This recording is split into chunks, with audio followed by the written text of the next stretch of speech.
చాలా మంది ఇంటి పేరు పెట్టుకుంటారు. ఇంటి పేరు కాకుండా ఆలివ్‌నే పేరుగా పెట్టుకున్నారు ఇంటి పేరుగా. ఏంటిది? నా పేరు కంటే నా బ్రాండ్ పేరు నాకు ముఖ్యం మేడం. హ్మ్. బికాజ్ ఎందుకంటే ఆహ్, బ్రాండ్ అనేది చిరకాలం నిలిచి ఉండాల్సిందే. హ్మ్.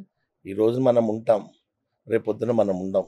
హ్మ్. బట్ బ్రాండ్ అనేది లైఫ్ టైమ్ అలా నడుస్తూ ఉండాల్సిందే. ఓకే. కాబట్టి నా పేరుకు ముందు ఆలివ్ అనే పేరు పెట్టుకుంటాను. హ్మ్.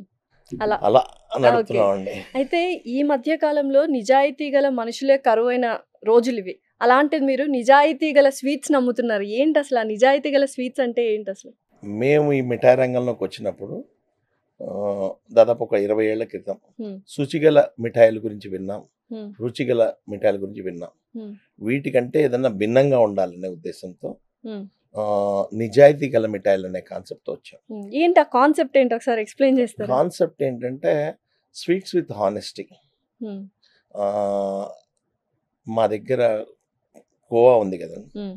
కోవా అనేటిది ఈ రోజున బయట మార్కెట్‌లో చాలా తక్కువ ధరకి బాగా గణనీయంగా దొరుకుద్ది. హ్మ్.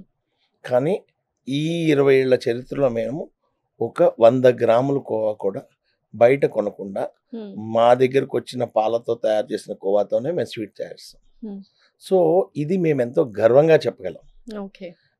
ఎందుకు గర్వంగా చెప్పగలమంటే ఒకానొక టైంలో అన్నా కొంతమంది కోవాని బయట కొని తీసుకొచ్చి హ్మ్. స్వీట్ చేస్తారు. హ్మ్. హ్మ్. బట్ అలా కాకుండా పూర్తిగా మా కోవాతోనే మేము తయారు చేసిన మా పాలు వచ్చిన హ్మ్. తయారు చేసిన కోవాతోనే చేయడం అనేది చాలా రేర్‌గా ఉంటారు. ఇప్పుడు పాలు కూడా కల్తీ అవుతున్నాయి అని వింటున్నాం సార్. పాల దగ్గర నుంచి మొత్తం అంతా కల్తీనే. సో, దాన్ని మీరెలా బ్యాలెన్స్ చేస్తున్నారసలు? కల్తీ లేకుండా పాల దగ్గర నుంచి రెస్పాన్సిబుల్‌గా ఎలా చేస్తున్నారు? అంటే ఇక్కడ పాల్లో కల్తీ ఉందా లేదా అనేది వాటన్నిటి కూడా ల్యాబ్ టెస్ట్ చేస్తుంటామండి. ఓకే. ఒక మంత్‌కోసారో, 6 హ్మ్. మంత్స్‌కోసారో ల్యాబ్ టెస్ట్ చేస్తూ ఉంటాం. హ్మ్. హ్మ్.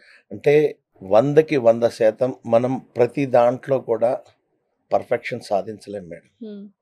కానీ మన ప్రయత్నంలో 90% పైగా హ్మ్. లేపోతే 99%, 95% వరకు మనం సక్సెస్ అయ్యే అవకాశం ఉంది. ఓకే. సో, దాన్ని మేము ప్రమాణాలుగా పాటిస్తాం. హ్మ్.